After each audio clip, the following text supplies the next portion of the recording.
এইসব দিবস ৭৫-এর পর নিষিদ্ধ হয়ে যায়। যারা নিষিদ্ধ করে দেয় তারা খুনের সঙ্গে ৭৫-এর তারা জড়িত।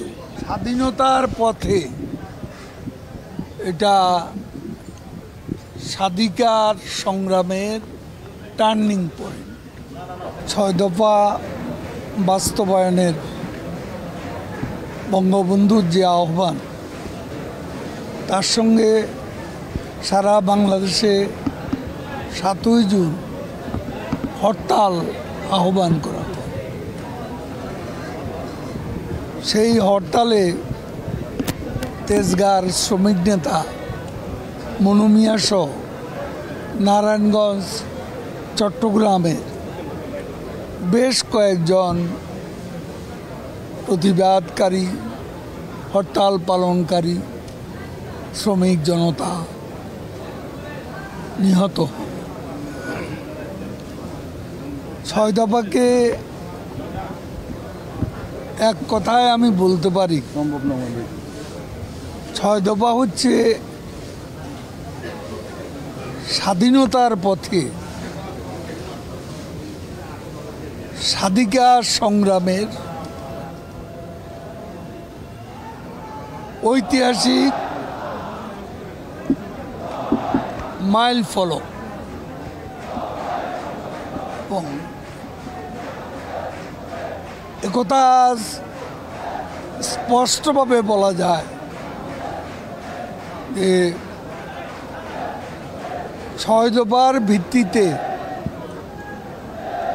১১ দফা আন্দোলন শুরু করে এদেশের ছাত্র সমাজ, এবং আমরা এটাই সত্য, ৬৫-তে পাক ভারত যুদ্ধ, এই যুদ্ধে এই তৎকালীন পূর্ব বাংলার কোনো নিরাপত্তা ছিল না। পূর্ব বাংলাকে রক্ষা করার কোনো ব্যবস্থা ছিল না, এবং সে কারণে ৬ দফার প্রয়োজনটা বেশি করে অনুভূত হয়।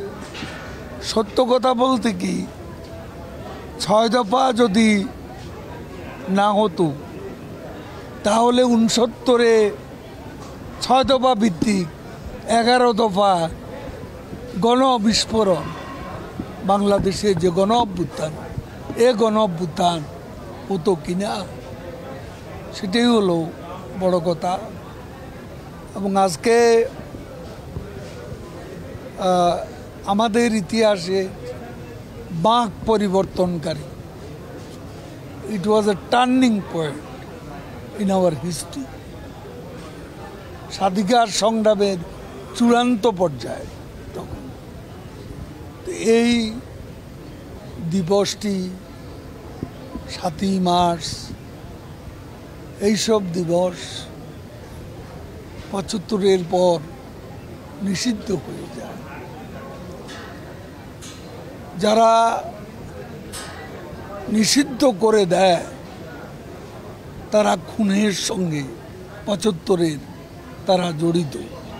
তারা বঙ্গবন্ধুকে হত্যা করেনি, তারা হত্যা করতে চেয়েছিল আমাদের মুক্তিযুদ্ধের মূল্যবোধকে, আমাদের স্বাধীনতার আদর্শকে।